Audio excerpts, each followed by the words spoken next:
প্রিয় দর্শক বন্ধুরা, উঠে আসছে আপার প্রাইমারির গুরুত্বপূর্ণ ওএমআর মামলা থেকে জোরালো একটি সংবাদ আপডেট এবং আপার প্রাইমারির জরুরি খবর। এই ভিডিওর মধ্যে সবটা তুলে ধরবার জন্য চেষ্টা করছি।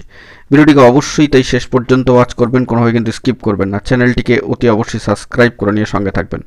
চলুন কথাবার্তা না বাড়িয়ে আমরা মূল টপিকে ফোকাস করি। বন্ধুরা, এই মুহূর্তে দাঁড়িয়ে আপার প্রাইমারি থেকে বড় খবর, যেখানে ওএমআর মামলাকে কেন্দ্র করে অবশ্যই পশ্চিমবঙ্গ আপার প্রাইমারি চাকরি প্রার্থী মঞ্চের সম্মানীয় সভাপতি সুশান্ত ঘোষ মহাশয়ের তরফ থেকে একটি জোরালো বার্তা কিন্তু উঠে এসেছে। ওএমআর মামলাকে কেন্দ্র করে জরুরি তথ্যাদি তিনি কিন্তু ইতিমধ্যেই প্রার্থীদের জন্য প্রোভাইড করে দিয়েছেন। তো সেই মর্মে অবশ্যই তাকে ধন্যবাদ, কৃতজ্ঞতা কিন্তু জানাতেই হচ্ছে।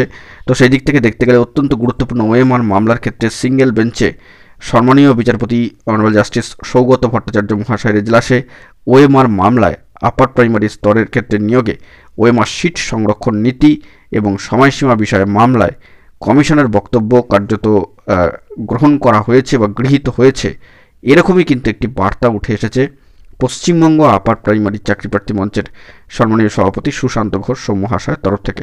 অফিসিয়ালি ভেরিফাইড গ্রুপে এই বার্তা ইতিমধ্যে প্রার্থীদের উদ্দেশ্যে তিনি প্রেরণ কিন্তু করেই দিয়েছেন। অত্যন্ত গুরুত্বপূর্ণ একটি খবর আপডেট, যে আপার প্রাইমারির ক্ষেত্রে ওএমআর মামলায় সিঙ্গেল বেঞ্চে অনারেবল জাস্টিস সম্মানীয় বিচারপতি সৌগত ভট্টাচার্য মহাশয়ের এজলাসে ওএমআর মামলায় আপার প্রাইমারি লেভেলের ক্ষেত্রে নিয়োগে ওএমআর সিট সংরক্ষণ নীতি ও সময়সীমা বিষয়ে মামলায় কমিশনের বক্তব্য কার্যত গৃহীত হয়েছে বা গ্রাহ্য হয়েছে বা গ্রহণ করা হয়েছে বা গ্রহণ হয়েছে, সেরকমই একটি বার্তা কিন্তু উঠে এসেছে।